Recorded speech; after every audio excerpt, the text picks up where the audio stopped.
Hi everyone, welcome to Speed Up Your Manifestation. My name is Daphne, and today I want to talk about how to keep a strong mental diet. Because this is the basic of manifestation. When you really want something, you have to keep a strong mental diet, meaning you have to think accordingly with what you want to manifest. So when you see that your 3D reality is not reflecting what you want, how do you perceive it? How are you reacting? What are you thinking?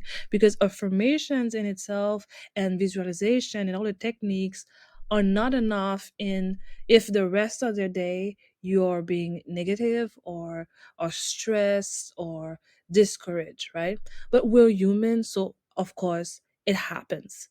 But you still want to work as much as possible on your mental diet.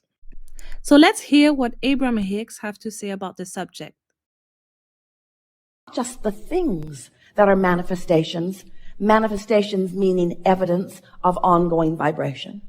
We want you to understand that the emotion that you feel in any moment in time is the first, foremost, most important, most sought after, most important, biggest, most important. The most important manifestation of your lifetime is the emotion that you feel in any moment in time.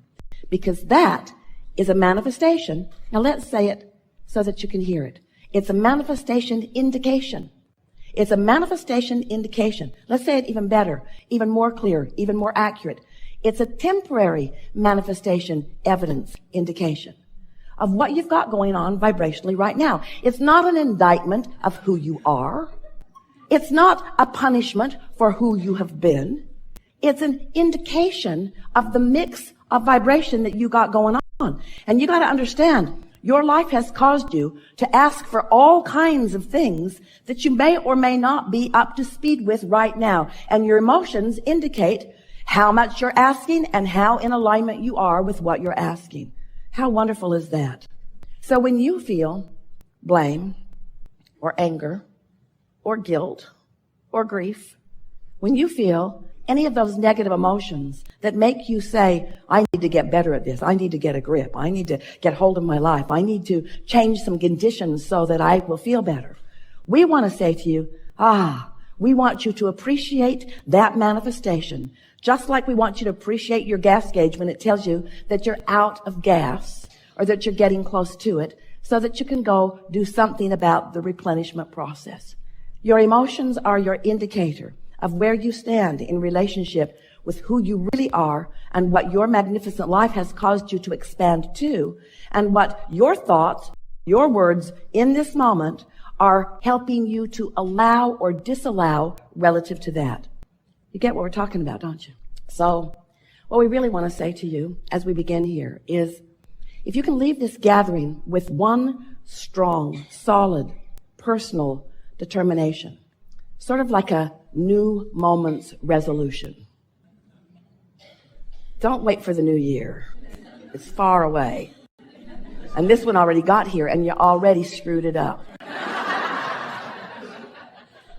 That new moment's resolution that goes like this. I'm doing really well.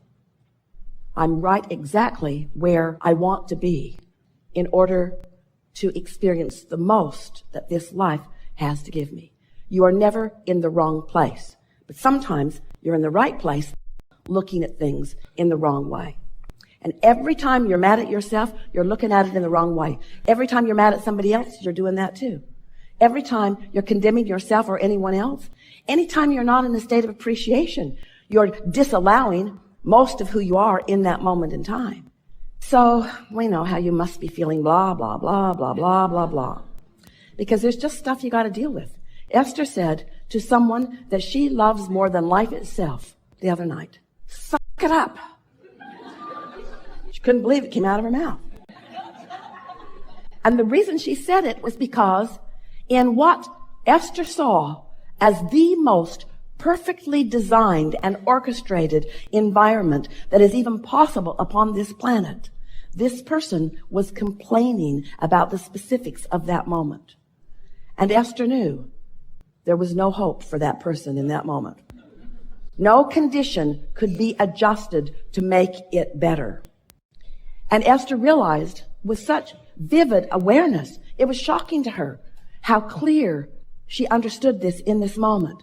Maybe for the first time in her life, she understood what we've been going on and on and on and on and on about unconditional alignment. Because you can create the most, from your point of view, amazingly wonderful conditions, and there are going to be people around you who don't get how wonderful they are, who are still going to complain about where they are. And so, as Esther is saying to this person she loves, more than life itself, suck it up. We were saying the same thing to Esther. Now you're using someone unhappy with a condition as a condition that you're unhappy about. You sort of get how this goes? It's sort of like the chain of pain. It's like, if you'll be different, I'll feel better. But being different, I won't feel better. And we say, if you'd be different, you'd feel better. If you would care about how you feel more than anything else. So now we want to say something to you that you've heard us say on many occasions, but you have never heard it as clearly as you're going to hear it and feel it right now. When we talk about alignment, we're talking about allowing. And when we talk about allowing, we're talking about connection or alignment with who you really are. When we talk about allowing or alignment, we're talking about the opposite of resistance or disallowing.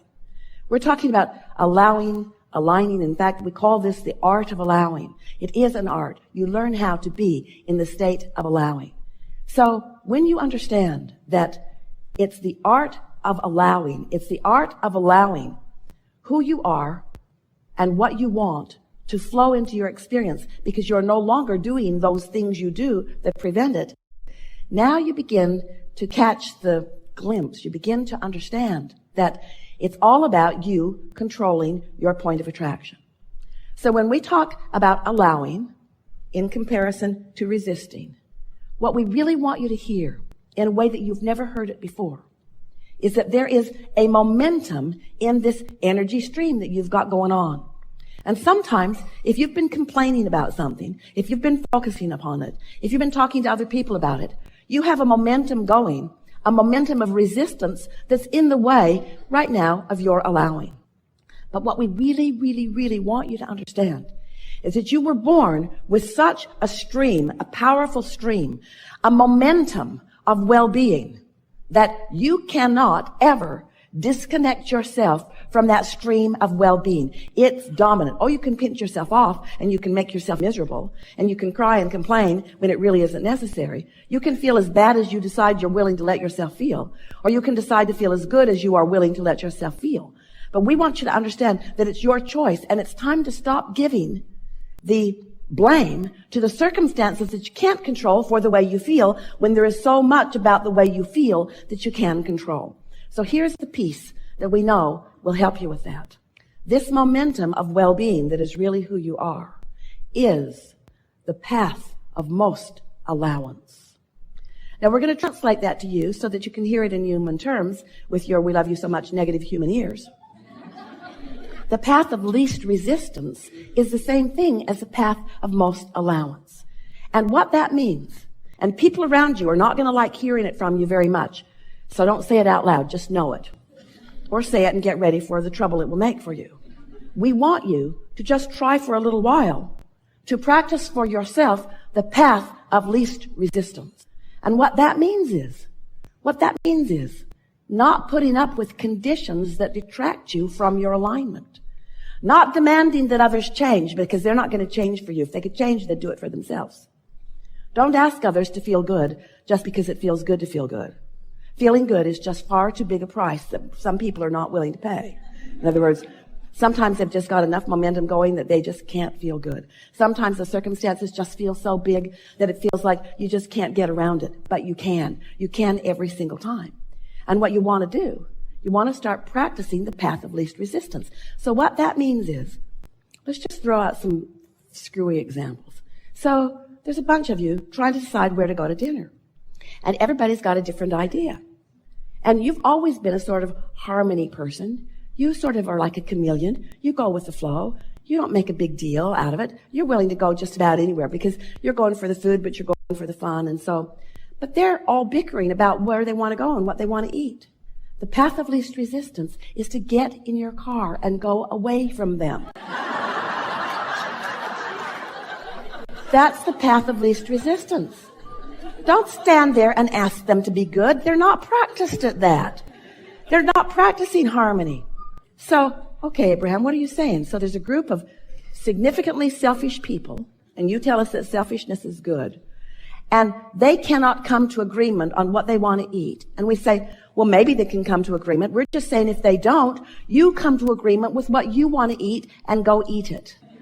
And you say, but wait, I don't want to be alone. We say, then you're in trouble. Because if you decide you don't want to be alone, then sometimes what that means is I'm going to follow the path of most resistance in order to not be alone. So as this day goes forward, we'll play with this a little bit. And as the next days of your life go forward, we think it would be a good idea if you practice it a little bit, where you just decide moment by moment, especially when you bump up against something, what is the path of least resistance? If you've got a drawer, Esther calls it her everything drawer. She actually has a room like that too. She actually has a room everywhere she lives, sort of like that. It's sort of a staging room. It's sort of a room where things that don't need to be tended to right now are. And she tells you, if you come to her house, don't go in that room, it can hurt you. But if you've got a drawer, and every time you open it, it frustrates you, gives you frustration because you can't find anything in it, the path of least resistance might be to clean out the drawer. To just take a little bit of time and clean it up. So we want you to understand that we are not encouraging you to run away from conditions that are not pleasing. Not forever. Eventually, we do want you to clean out the drawer. But in the middle of your frustration, that's not the time to do it. In the middle of your frustration, that's not the time to clean out the drawer. You won't have your wits about you. You'll throw things away that you're going to need later. You won't remember where you put them. You'll clean it out and it'll be worse. That's why you keep not cleaning it out. Last time you cleaned it out, you couldn't find anything for a month. So what we're getting at here is we want you to find some way of discovering for yourself, because no one else can discover it for you. What is the path of least resistance here and now? In other words, what is the path of most allowing? What can I do? What can I say? Where can I be? What can I think that will allow the most of me to be present? Because you have resources of clarity and resources of knowing and resources of guidance that will give you the most blissful experience as you move through life experience. We can't even define how magnificent it will be. The orchestration of well-being on your behalf is so sublime. Every now and again, something will happen that Esther just finds so amazing. And we'll say, are you kidding? That's child's play. We're keeping your earth spinning in perfect proximity to other planets. In other words, the well-being, the orchestration, the continuation of well-being on your behalf.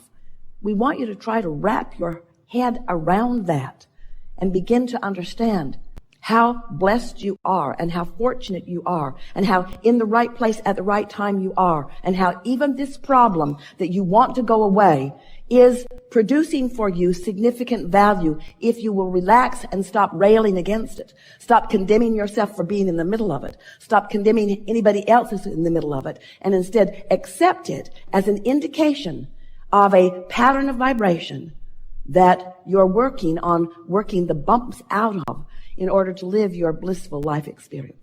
So did you hear what we said? Do you get it? That we don't want you anymore to try to control conditions in order to feel good. We want you to get out ahead of them. Our favorite question that anyone ever asked us and the favorite answer that we gave them, this person said, Abraham, how do you get rid of doubt? And we said, you get rid of it before it starts. You get rid of it before you get it, which was totally annoying to everyone who heard it. Because when you've got it, it's too late. Abraham, what are you talking about? Get rid of something that I've got before I've got it? You crazy ghost. How can that be? I've got it. I need to get rid of it. And we say, when you go to sleep tonight, the momentum of having it will subside. And when you wake up in the morning, you won't have it unless you go after it. And if you go after it, you'll get it again. You could wake up every morning and go get doubt again and use it as a club that you beat yourself over the head with. You could get up every morning and go get blame and beat yourself over the head with it all day long. But when you go to sleep at night, that momentum subsides. And tomorrow, you don't have that doubt unless you go get it and reactivate it again. You weren't born with it, and it's not following you every step of the way. In fact, the opposite is what is with you every step of the way. We liked this conversation. I enjoy listening to them. Our emotions are a manifestation of our thoughts. So when you feel some type of way, it's always good to look into the type of thoughts that you're believing. This is how you transform your reality. So, what is the main thing you learned today? If you enjoyed this video, I thank you for leaving a like and to subscribe to be notified for the next manifestation tips.